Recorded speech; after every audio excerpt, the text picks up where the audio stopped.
Welcome to Seek Reality with Roberta Grimes. Joyous conversations about what the afterlife evidence and modern science combine to tell us is true about our one reality. You have nothing to fear. You are eternal and you are perfectly loved. Knowing the truth changes everything. Now, here's Roberta. Welcome to Seek Reality, my dear friends. I'm Roberta Grimes, and I'm thrilled you're here today. As you can imagine, I hear from people every day who are struggling with tremendous grief. I answer their emails with love. My heart goes out to them, but I am not a medium or a therapist, so there isn't much I really can do for them. I want you to be aware that experts have found that natural grief will mostly resolve within about a year. You've just got to go through it, and it's rough. It can be really rough. But after about a year to a year and a half, you should be finding that your worst day is kind of as bad as your best day was in the month or so after the death. And it continues to get better from there. So for you to heal from grief is not being disloyal to the loved one who is very briefly out of your sight, but healing doesn't mean that we love our loved ones, our spouse or child or whoever it is, any less. And for certain, we're going to see them again, but it is very important that we allow ourselves to recover from grief. However, not all grief will mostly resolve in that first year or year and a half. Generally, when people email me about intractable grief, 3, 4, 5 years or more, they tell me usually in that email what the problem is. And nearly always it's unresolved guilt or unresolved anger. It would be lovely if we could just talk with our loved one right now and just finally resolve whatever it is that's been troubling us or holding us back from recovering. Now, as you know, our extraordinary friend, Dr. R. Craig Hogan, has pioneered a method for us to do exactly that.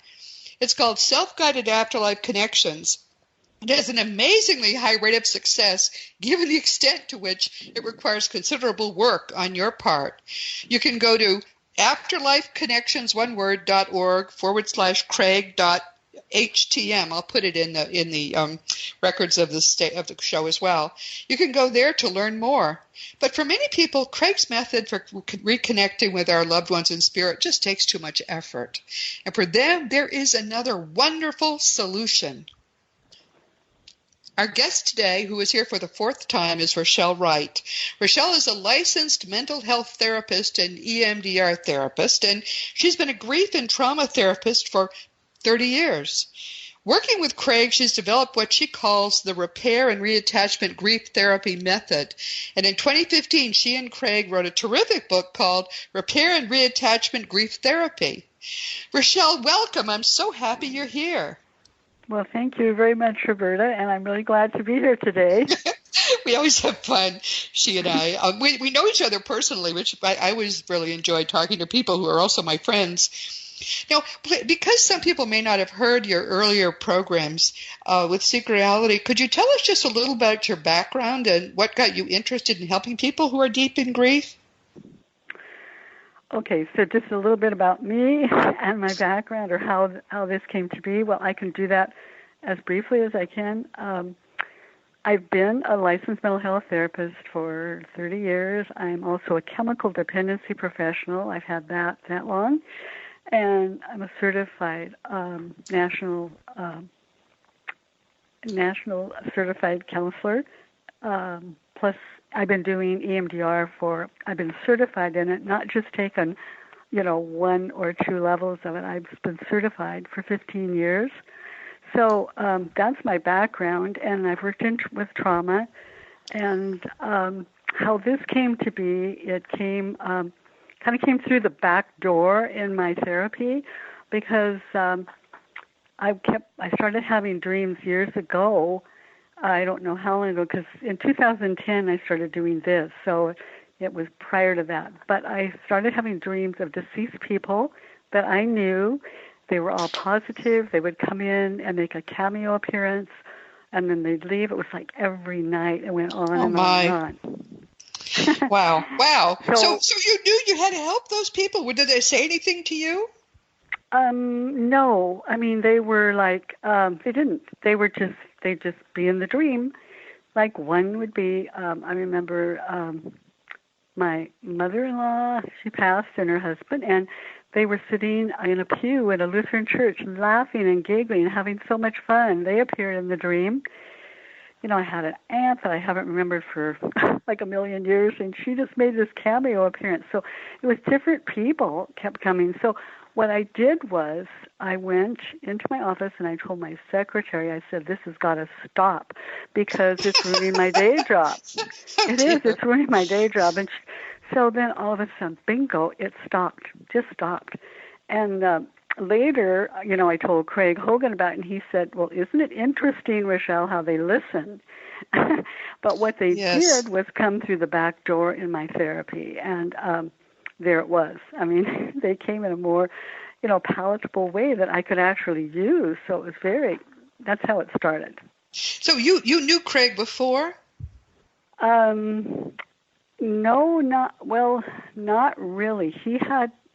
I think he knew what I was doing. He sent out an email and said something like, if you're getting unusual things or whatever, let me know. My. And so I did. I started letting him know every time. Yeah. So it was the first, I think there's 26 people are in my book, and they're from 2011, and they're the first 26 I did this protocol with. Wow. And everyone connected, every one of them, and they were like so excited, and they wanted to be in the book. And so I provided all the content, and Craig was the writer. He wrote the book, but I provided him with the content. Yeah. Well, as Craig is a very good friend of Seek Reality. We've had him on like 20 some odd times, and we'll have him on again actually early in September. He has made it his mission to do whatever he humanly can to help people come to understand that our lives truly are eternal. And I consider him to be the leading expert in this field. So you were working with the star. But now people want to know, what is EMDR? What does that mean? Well, I think I need to clear that up because I think out there it's floating around. That's what I do, and maybe that someone else in this field does. I've done that for 15 years, but this is a spin-off. I use an audio bilateral stimulation along with eye movements and other things that I do. So as far as, being called EMDR, that really is incorrect. Because it just is. So I call it bilateral stimulation. Okay. And, you use this stimulation both through people's eyes and through their ears, I guess. Is correct, that what we're saying? Yes. Okay. Yes. Okay. And trauma is caught in the right side of the brain, and it will just go around in the right side of the brain, and it's very hard to resolve it. Oh, my goodness. So by working like this, you are starting to equalize it out, because that right side of the brain is also the very creative, the spiritual part, the all-knowing part, but then this left brain is more logical, and so not that we want to live in that left brain, but when you have trauma, this work, doing the audio with it going back, right, left brain, and then later in the session, because my sessions are one day only about 5.5, 6 hours long. And so in the afternoon is when I add eye movements. So now we've got both going, and what it does, it speeds up the brain. So it's easier to connect because we're pretty dense down here and they're much lighter there. Yes. So, of course, I'll probably be dense even there, but that's another story. Okay. Yeah. And so their energy, in order to meet, we have to connect. It's interesting because when people are connecting, and I'm working with them, they start like looking, their chin goes up, their head goes up, because you can see they're trying to meet that energy. Really? How fascinating. Really? I've talked to some of these people who have told me that their grief was 10 plus when they started. Yes. And they went through your program. And some of the things I think in order for people to understand how this could possibly work, you need to understand there's only one mind.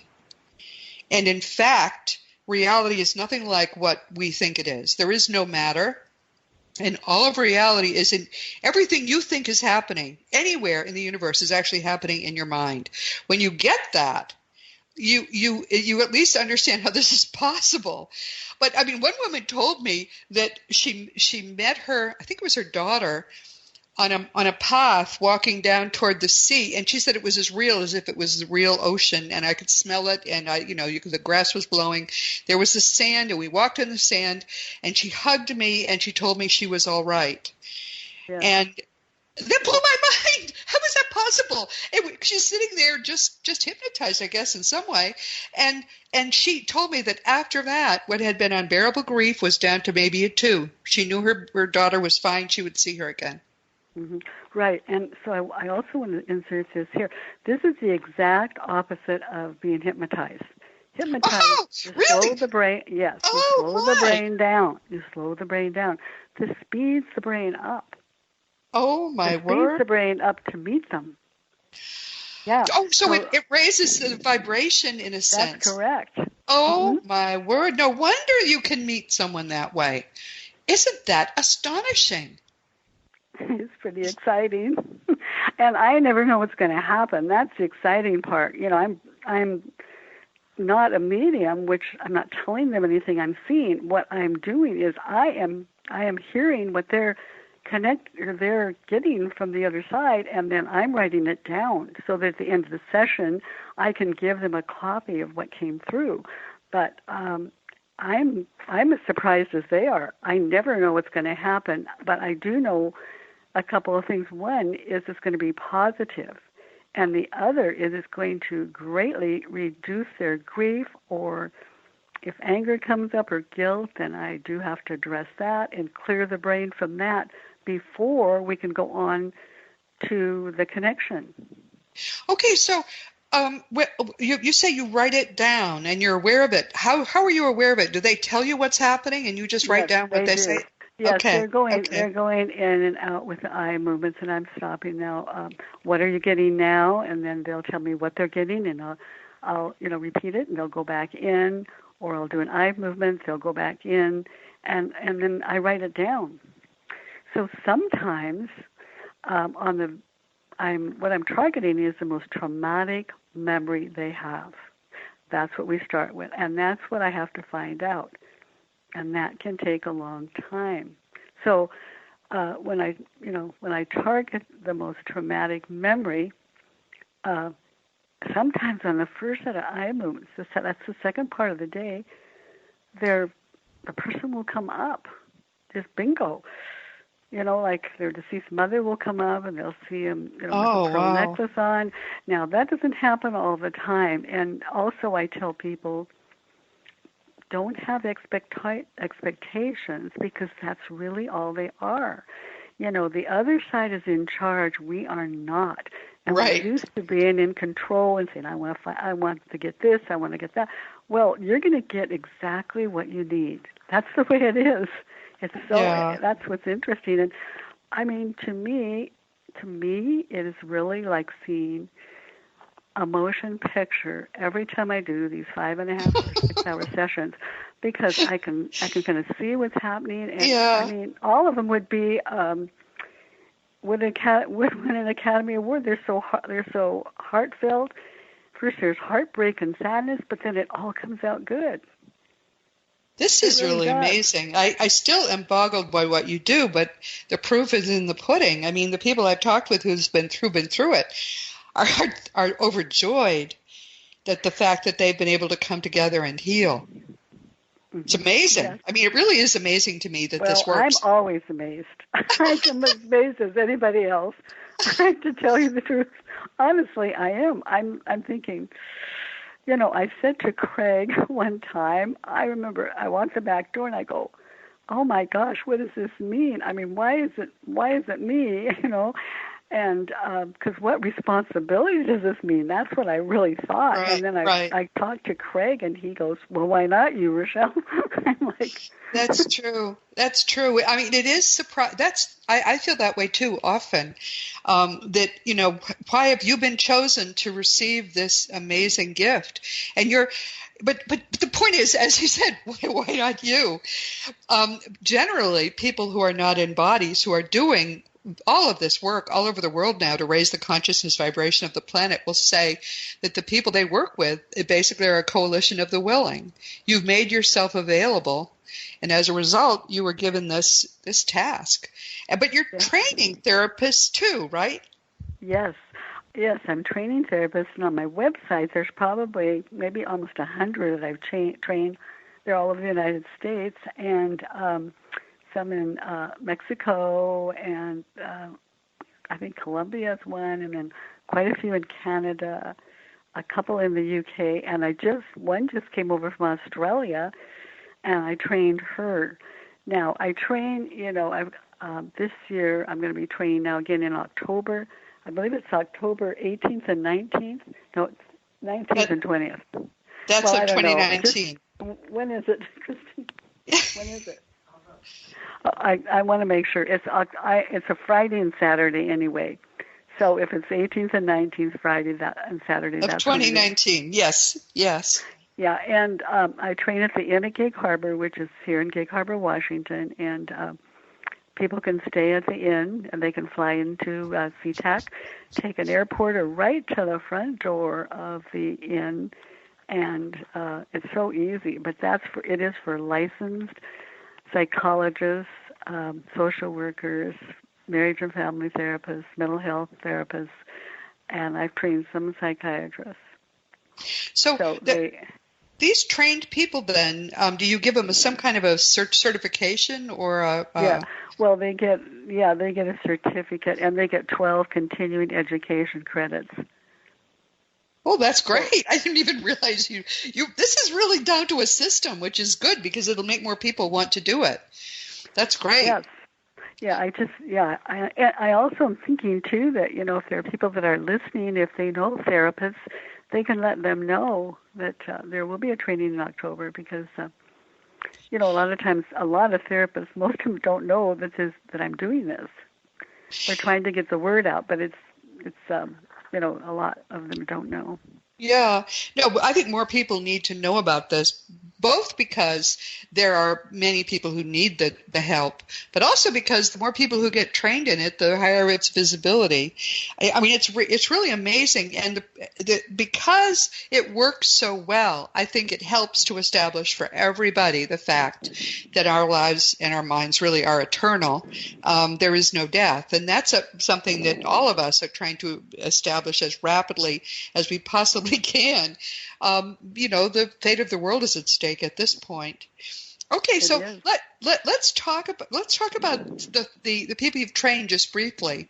Do they then hang out their shingle, and what kind of success do they have? Well, I don't know that all of them go back home and do it because if they put it in like a toolbox, which we call it, and put it away and just try to pull it out, it's not that easy, and they need to go home and start doing it. Yeah. Excuse me. So, it just depends. Some of them, I have someone in Bellingham, Washington. She's doing it all the time, a social worker, and she's excellent at it. There are other people all over the United States too. It just depends if they decide to do it or not when they go home. Excuse me. Yes, so that's what they need to do is call the person in their state and ask how long they've been doing it or if they've been doing it. But now, if someone is in grief and wants to have your help, do they have to go to Washington to do it, or can you do it online somehow? You can't do it online. No, it has. You have to go to a therapist. And be in their office. Yes, it's a very sacred experience, and it needs to be done one-to-one, and somebody that's that has the skills, the heart, and the disposition to do this work. and who also has the patience of Job, because you sit there a long time. Yes. Yeah, but it sounds very entertaining, though. I mean, I almost wanted to say, well, if you're at the movie and you've got the popcorn, it should be free. I mean, this is more fun, it seems to me, for you even than it sometimes might be for them. Well, yes, and the first part, what happens is that then when the audio's going, from the minute they sit down, I put the audio headset on, and that's doing bilateral stimulation, going right, left brain. And there'll be different sounds, like rain, there'll be some music, there'll be fog, there'll be all sorts of different things. It'll change, the sounds will change. But all the time, they're going right, left brain. And what happens then, that brings up memories that they have not thought of. It brings up memories that are buried as far as the person that they're doing. And so that's a very interesting part. So, but now bilateral stimulation, they've got headphones on, and my understanding of that is that the sound is in first one ear and then in the other. Yes. Continuously. Do you know what the rotation rate is between ears? I don't. But it's rapid. Is it fairly rapid? Yes, it seems to me like it goes continuously. Yeah. Yes, it seems like it goes continuously, and it is set up for this particular. But the amazing part is that with listening to that, when they talk to me and give me memories and so forth, and their memories can be like an hour to 2 hours long, and all the time it's desensitizing it as they listen and different memories come. It's desensitizing it. So then when I go back and ask them, read the memory, say what number is it now, sometimes ones that you think are the highest, they give a low number to, because it's already desensitized it a lot. Oh, wow. So so the first time around they're listening, and when they're saying the memory, it's desensitizing it. The second time around, when I read it, it's desensitizing it. And then in the afternoon, they've still got the headset on, and now I'm adding eye movements, and I'm working on the most traumatic memory. Well, so it's all, it just works all together, the protocol, Roberta. It's astonishing. And what is you have a high success rate with people. First, how do you define success, and then what's the percentage? Well, most people define success as connecting with the other side. Yes. And getting, feeling that they're there either in a thought. Now, I know I worked with Gary Hyman. He said, this is like a thought transmitted as energy. He said, I have lots of thoughts. I'm always thinking, but this is really different. It's thought transmitted in an energy form. And then some people will see them, hug them, talk to them, kiss them, all of that sort of thing. But mind-blowing. But the thing is, if you have expectations, that's not the best thing, because, you might think, I want to be hugged, I want to talk to them. Yes.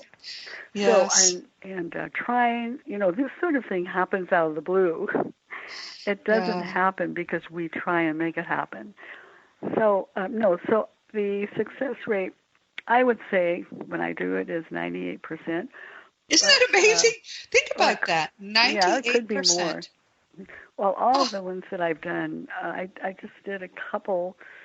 This a lady lost her husband, and then I had another one from Eastern Washington came over, and she had lost her husband. She was young, much younger, and they were in their 20s, and they both connected with him. Wow. And even though it doesn't depend, it doesn't depend on what kind of a passing it was. If it was a drug or alcohol overdose or anything, that doesn't keep it from coming through or anything.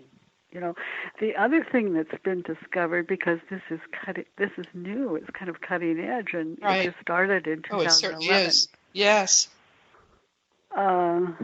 So I'm finding out things as I go along. I'm sure you are. And so I can, if the person on this side is not in heavy grief, and I have to screen them well, but I can do it after the person is gone for 8 weeks, 12 weeks, 3 months, 6 months. I do not have to wait a year, but it depends on the person on this side, because they like to come to them when they're not crying and sobbing and all upset, So of course. I screen them, and yes, that works. I think the last last person I did, her husband had just passed 3 months ago. And she connected. She did. What happened? Can you tell us about that one? I'm just trying to think what happened with her. She just connected, and he started talking to her. I remember that. The other one of the other latest ones I did, her husband had passed with a drug. He had suicided with a drug overdose. Oh my! On purpose, and so they connected, and they explained to them why and what led up to it, and they apologized and all of that sort of thing. And but then the person that I'm working with can ask them questions. I say, do you have any questions you want to ask? And and if I ask. You can ask them if the other side, the other person, has anything they want to say to you, and so they can do that too. That's at the very end. I do that. Wow, that's amazing. And this is a one-time thing. You spend that day with that person, and then they get back on the plane and they go home happy, or a lot happier. Yes, it's very different for them. Isn't that amazing? And the thing is, it does keep processing. It'll process that the next few days, the next week, up to a month. If they're open, things will come to them, and they will recognize it. And yes, so it keeps processing. So they would get signs or something from the loved one that they had contacted. Well, yes, or they'll get a thought, or they'll get a feeling. Different things will come through, or they'll go, oh, that's why that happened. Things like that. Oh, how fascinating.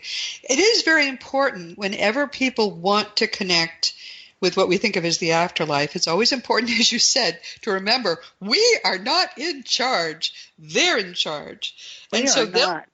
Yes, they know what we need, and they know how to help us have what we need in order to move on. But pretty clearly, it's not up to us. We can't orchestrate any kind of a meeting, and it's just amazing that this works so well. But so the people that are they're counselors in other areas, if someone is interested, they go to your website. And if they can't, go to Washington, it would be much better. Rochelle is the star at this. If you're interested, you may as well go to the star. But if you want someone local, what they should do is find the name, and then what would they ask them to make sure that they're really able to do this well? Well, they can. First of all, I would ask them, are you doing this work? I see you've been trained and are on the website. But are you doing it, and how many have you done, Yes. And then just talk to them, because they should be able to tell, I would think. So that's what I would do. There are a lot of people that on my website that are doing it, but I don't know who they are, because I don't really. They write to me, and sometimes they'll want a session critiqued, or they will ask me some questions maybe before they do the session. But as far as me knowing really who is doing it, I don't know. And who's really good? Yes, yeah. But most of them are older, seasoned therapists, and that really helps. And especially, if they're spiritual, that helps a lot. And most of them come for the training. So, if they've come for the training, at least they know something about it. So, what you would then suggest is people come and see you instead if they possibly can. Well, but all right. So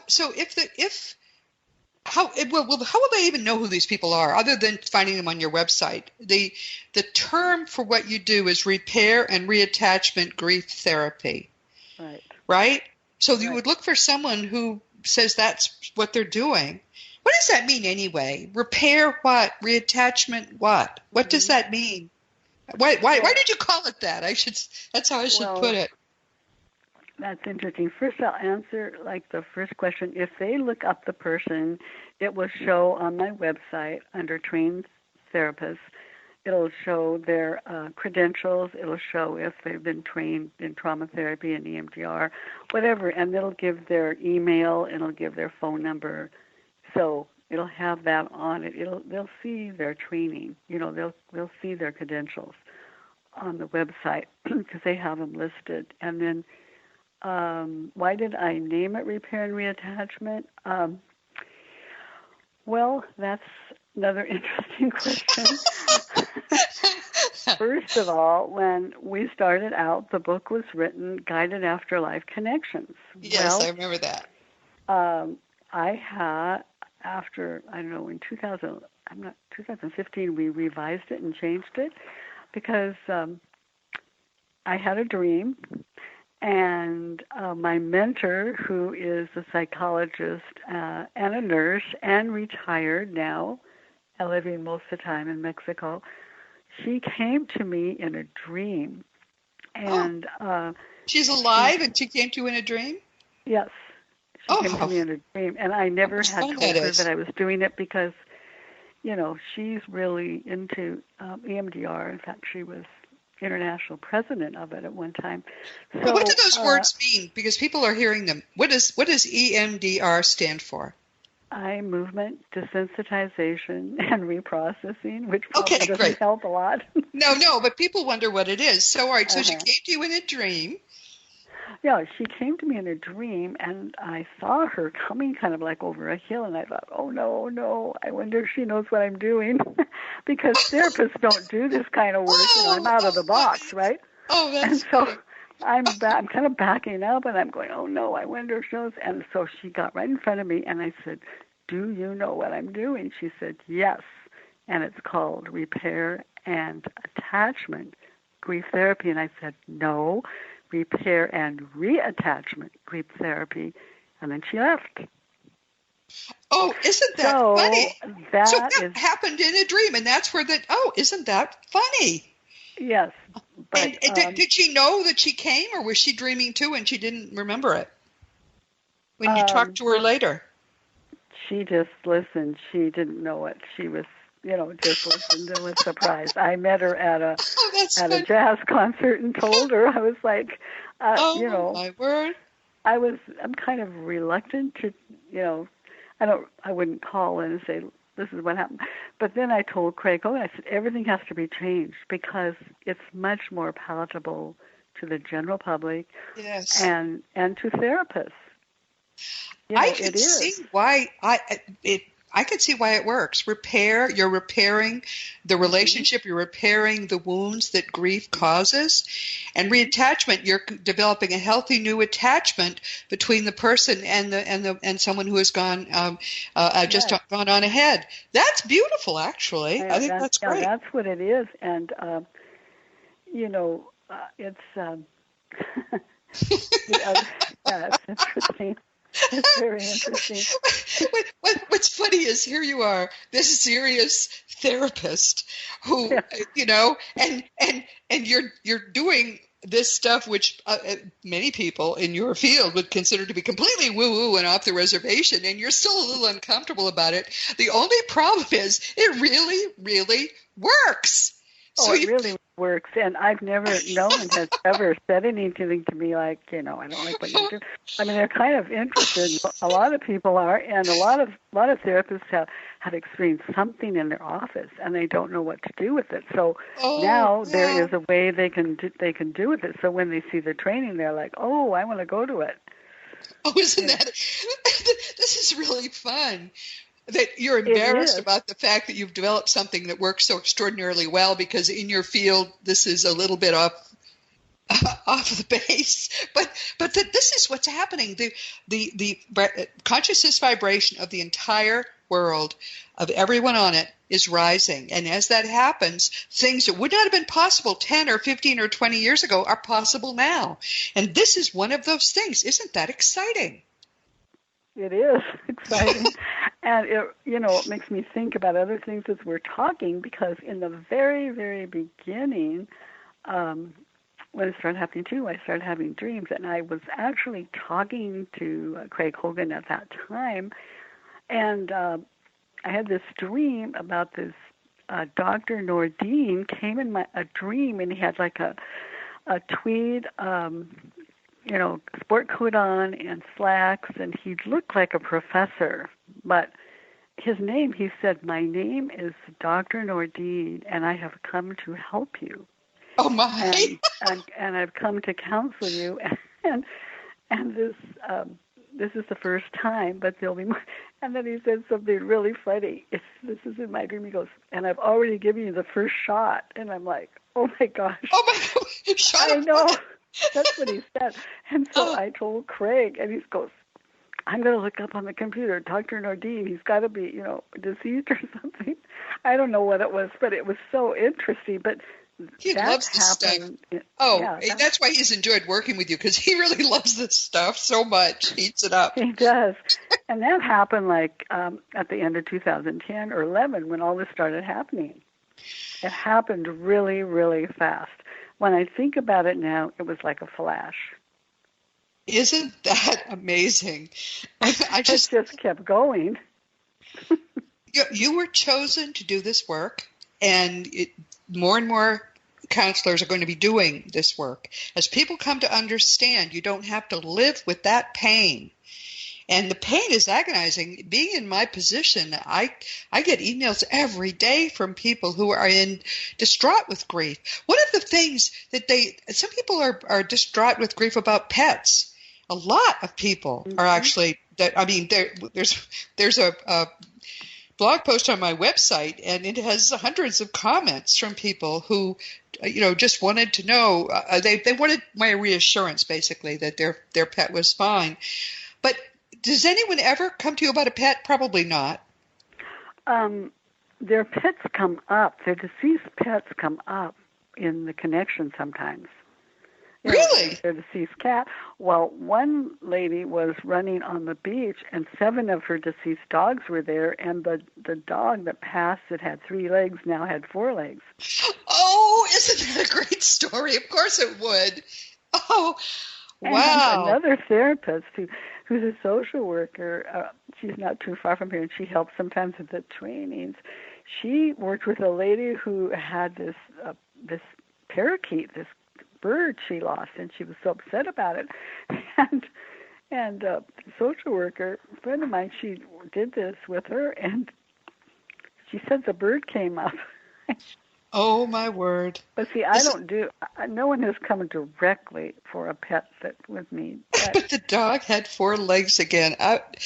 Everyone, please understand, if you have loved any animal, that animal will be waiting for you, young, alive, and healthy, and you don't have to feed them, and you don't have to walk them, and they'll be waiting for you. It's just amazing how perfectly that works. And if they had only 3 legs, now they'll have 4. If they looked old and tired and sad like my horse did, then they look beautiful when you see them again. He came to me in a communication dream. Oh, my goodness, he's gorgeous now. Right. The fun of this really is that the news is so good, it's almost impossible to believe it, except it's true. I'm sorry, you were going to say something. Well, no, not really. I'm just listening. I'm listening to you. It is. It's pretty exciting. It is. So you don't get much grief, pardon the expression, from people who are maybe stuffier counselors. Do you get that? You don't get that? What now? Grief from people who are grief counselors and think what you're doing is beyond the pale. No, I don't get any. They don't say. Nobody says anything, and If you were doing this 20 years ago, they would give you grief, though. It's amazing how the skeptics and the doubters have stepped back just in the last 10, 15 years. There's no accident you started doing this about 10 years ago, because that's when I think the barriers really broke down. And that was the same year that The Fun of Dying came out. I was also inspired at the same time to begin to do this teaching. It's all being orchestrated way above our pay grade. But that's a good thing. That's really a good thing. Because I would screw it up big time.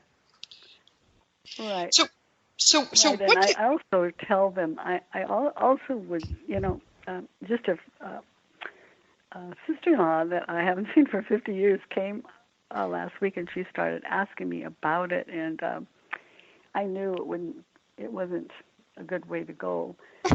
So I just said, I don't debate it. It's such a spiritual event that it's sacred. It's such a sacred event that I don't really want to talk about it now.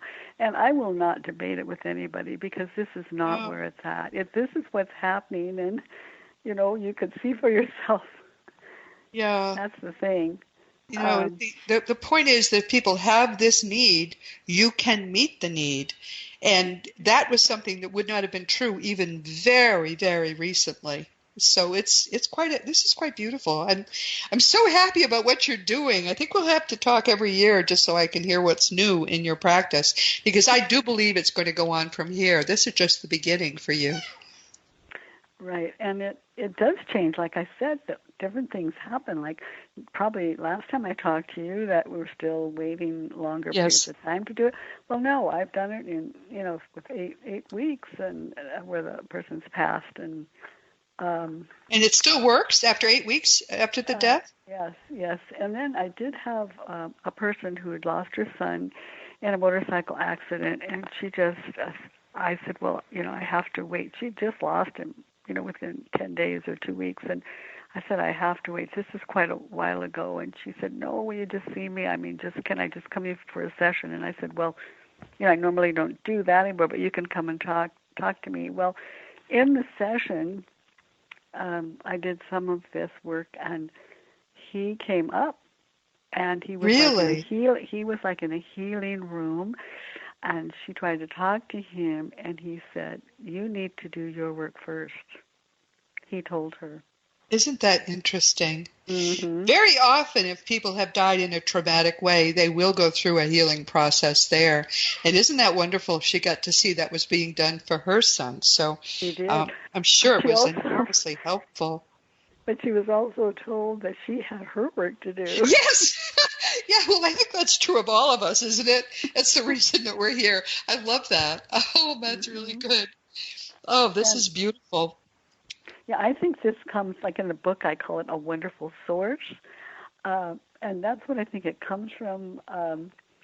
Dr. Joe Dispenza calls it a higher intelligence. Just different people call it with different names, spirit, God. It just depends on the person and where they are and where they can connect. So, you don't even really have to have a belief system. It still connects. But normally when that happens, I have one that's a video of when she said, I was an atheist, but now I have a new belief system. Totally. Oh, totally. I mean, there's nothing like having it happen to you personally to really shake you up and reorient all your thinking, which is another beautiful reason to do this kind of thing, to explore. Our wonderful friend Sandra Champlain, that was how she convinced herself about life after death. She learned to be a medium herself. She learned to do all of this stuff herself. And she's, to me, that's unique. I could never have done all of that, but she did. Now, what do you want people, we're sort of coming to the end of our time here. What do you want people most to know about what it is that you do? Well, most of what I want them to know, the most of what I do, that it is possible to connect with the person who's passed, their loved one, whoever they like to connect with. Their sadness or their grief will be greatly reduced. And like one therapist put it, when someone I was working with, it was a therapist from the UK, and she targeted a deceased therapist who died at 61 of a heart attack. And he said, what happens if you don't address things like this, and in this particular way, what happens is that, people will help you so long, they'll talk to you, but then they start moving away from you. Yes. And, you go into depression, and you can even lose your job, and you lose Yes. friends, and now you're really alone. So he said something worse sets in that's way worse than what originally happened. Yes. That's what he said, and he said that from the other side. He said so much, and he was a therapist. What is your website? It's RochelleWright.com. It's www.RochelleWright.com. Okay, that's great. I'm glad you were able to get your own name. It's been so good to have you with us, Rochelle. I'm delighted, and we will do this again. So consider yourself hugged, my dear. Thank you. I wish we could talk longer. And it's so good I could talk to the people in your audience. That was wonderful. So I wish them all the best. Well, we always have fun on Seek Reality. This is really playtime for all of us, including me. But we're coming to the close now. This has been Seek Reality with Roberta Grimes, and I'm really glad you could be with us today. Please never forget that you are a powerful, eternal being. You never began, you never will end. And when you really get what that means, it's going to change everything in your life for the better. Next week, our guest will be another wonderful friend of Seek Reality who shares Rochelle's last name, but they're not related. At least I don't think they are. Peter Wright is a therapist. He uses hypnosis to access our higher selves, and he uses it also to do some literally amazing things. He can regress us to prior lives that are important to this one and heal things. He can connect us to our spirit guides. He can do all kinds of things, and he is a sweet and gentle and beautiful man. And when I say us, I'm talking about me too. I have had 2 sessions with him, and they were extraordinary, both of them very, very enlightening and helpful. I've recommended him to others, and I've heard from people who rave about how much he has helped them. So this will be his 6th visit to Seek Reality in 6 years. He's sort of an annual. I think Rochelle's going to be one too. We'll be talking with him about some of the kinds of problems he's been able to help with his hypnotic techniques. So please join us.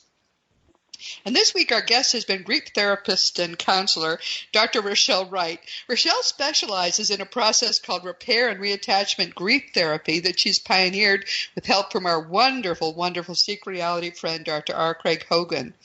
This has been our 4th visit with Rochelle, and I just want you to know her form of therapy is unique. I can't stress that enough. I don't know anyone else who does it, and yet it works so extraordinarily well that what I'm hoping to do is get more therapists to begin to use it and more people to be aware that this help really is available. Please know that deep grief that lasts beyond its first year is not usual. And if you have anybody you know or love is in that situation, you need to seek help. Don't let yourself or your loved ones stay mired in disabling grief, because there really is help for it.